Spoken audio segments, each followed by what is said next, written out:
Would you believe me if I told you it's better to buy a house that goes to zero than it is to rent? But this past Friday night, a thought popped in my head. And so what I did was I generated a spreadsheet to test my hypothesis. If you want a copy of the spreadsheet I made, comment below with your email address and I'll send you a copy. But what I wanted to figure out was for a particular house, which you could either rent or buy. In my head, you're gonna be better off owning. So I wanted to test how much can you lose in the price of the house that you, as an owner, where it still makes sense over time to have bought instead of rented. So to start, I needed to identify a property. So what I did was I looked at 2 bedrooms, 2 bath houses in Ventura. I looked at 2 bedroom, 2 bath because that's a popular configuration for both people buying their first house and people who need to rent a house.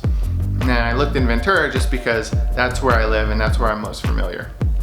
So I looked via Zillow on houses fit that description, recently sold in the last 6 months, and I came across 797 Bennett.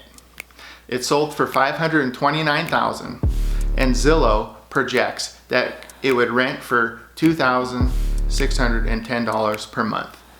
Both of those, the price and that rent figure, seem reasonable to me, so I'm gonna roll ahead and go forward with those assumptions. Other assumptions, I'm assuming it's an FHA loan, okay? 3.5% down, 3.5% rate. I'm assuming $5,000 in closing costs, okay? I assumed we used an FHA loan because it's a low down payment loan. It's also forgiving for borrowers with low credit scores, so it's widely available to most borrowers. If the 3.5% down is an issue, I'm in California, there's several down payment assistance programs, and that would solve the issue of not having the money for the down. The cost and the rate is typically a little bit higher when you use down payment assistance, but it gets you in the door and it solves the issue of not having money for that down. I'm gonna refer to PITI throughout the video. When I do that, that just means it's your overall housing expense. PITI stands for principal, interest, taxes, and insurance. Okay, so we've defined what it's gonna cost to rent day one, $2610. We've defined what it's gonna cost to own day one, $3213. So right now, it's looking like it's better to rent. It's cheaper to rent. And so let's move forward and see if that remains the case. Next, let's check out the out-of-pocket. Okay, if you're gonna buy, it's gonna be $23,500 out of pocket. Now, if you're gonna rent, it's zero. Okay, so if you're assuming that the house goes to zero, it's looking like you're much better renting because you don't have to come up with $23,000 and your monthly payment is about $600 less. So it's certainly better off to rent than to own if the house is gonna go to zero. Okay, let's round out a few other assumptions we're gonna make. I did some research. I found that over the last 15 years, rental rates increased by 2.7%. Okay, so let's be conservative and use 2. So we're gonna assume over time, your rent for the renter is gonna go up by 2%. Now, in California, as an owner, your property tax can go up a maximum of 2% a year. So let's assume the worst case for owning, and that's that your property tax and insurance both go up 2% a year. Let's put on the screen our assumptions. Now, if you'd like a copy of the spreadsheet, I'd be happy to send it to you. Just comment below with your email and I'll send you a copy. So let's check to see how things look after 1 year. Total cost to own, $58,000. Cost to rent, $31,000. So again, it's looking like renting is really a good idea. Okay, next, let's fast forward 10 years. Now, these numbers are big and kind of shocking for both renting and owning, but let's go over them.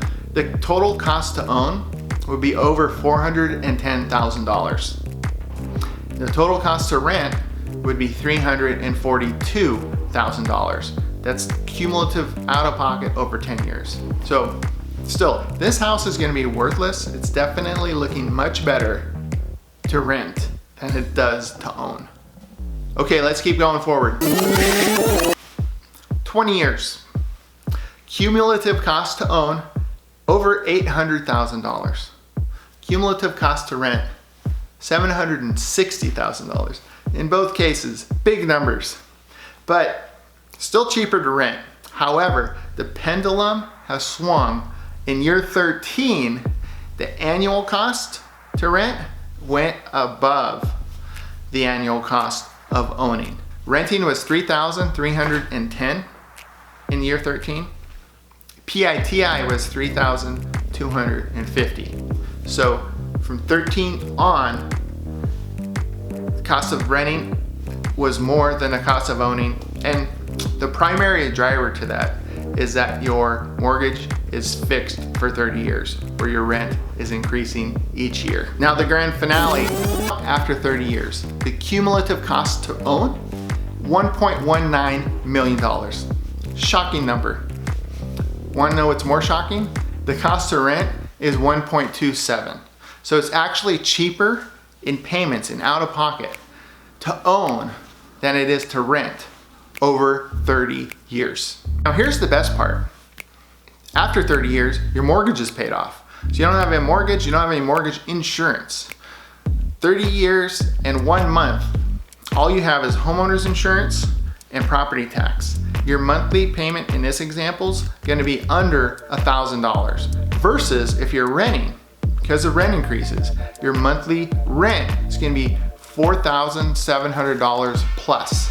Now, we're not assuming tax deductions and write-offs of ownership.